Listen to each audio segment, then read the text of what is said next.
मित्रो, तुम्ही जे जे इथं मागण्या केलेल्या आहेत, ज्या ज्या अपेक्षा केलेल्या आहेत, त्या अपेक्षा तुमच्या भंग होणार नाही, निश्चित भंग होऊ देणार नाही।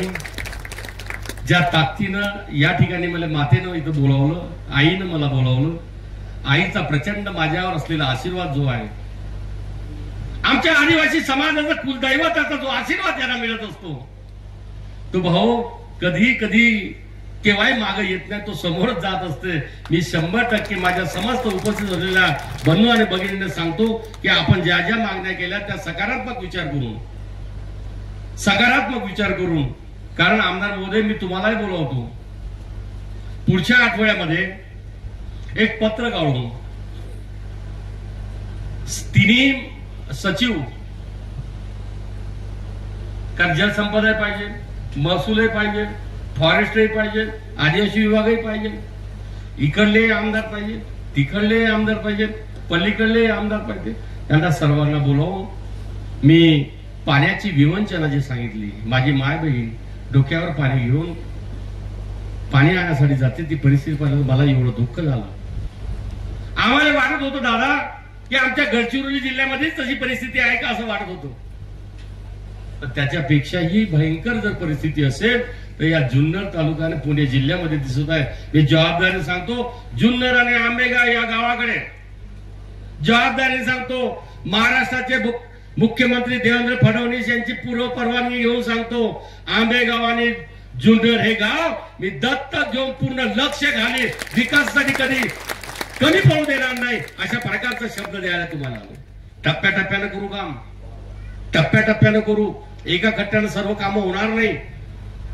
3 महिन्यानं एक होईल, 6 महिन्याने एक होईल, 1 वर्ष, 5 वर्षाचा कृती आराखडा बनवून, 5 वर्षाचा कृती आराखडा या गावावर, या तालुक्यावर लक्ष देण्याची गरज आहे। या गावावर, या तालुक्यावर लक्ष देण्याची गरज आहे। संपूर्ण तालुके फिरलो, महाराष्ट्र फिरलो, जिल्हे फिरलो, परंतु जुन्नर आणि आंबेगाव या तालुक्यावर विशेष लक्ष देण्याची गरज आहे। आमचा या भागामध्ये असलेला जो आदिवासी समाज आहे, आदिवासी समाजाला बळ देण्याची गरज आहे, त्यांना आत्मविश्वास देण्याची गरज आहे, आणि त्यांना योग्य त्या योग्य वेळी त्यांना मार्गदर्शन करून आपल्याला त्यांना समोर नेण्याची योग्य ते वेळ असली वेळे या दोन्ही तालुक्यावर माझं विशेष लक्ष राहील। आदिवासी विभागाचा पेसा अंतर्गत तालुका नसला तरी, कारण 3 भाग आहे, एक जिल्हा असतो, दुसरा तालुका असतो आणि गाव असतो। 2014ला पेसा अंतर्गत जेव्हा पेसा कायदा लागू झाला, त्या कायद्यामध्ये एक जिल्ह्याची निर्मिती झाली, ते 13 जिल्हे आहे, नंतर तालुक्याची निर्मिती झाली, ते 59 तालुके आहे, नंतर 559 जे गावं आहे ते गावं आहे। त्या माझ्या बहिणी बसलेल्या ते म्हणत होत्या की पेसा अंतर्गत ग्रामपंचायतच्या सरपंच आहे। ताई, मी जबाबदारी सांगतो, तुमचा भाऊ म्हणून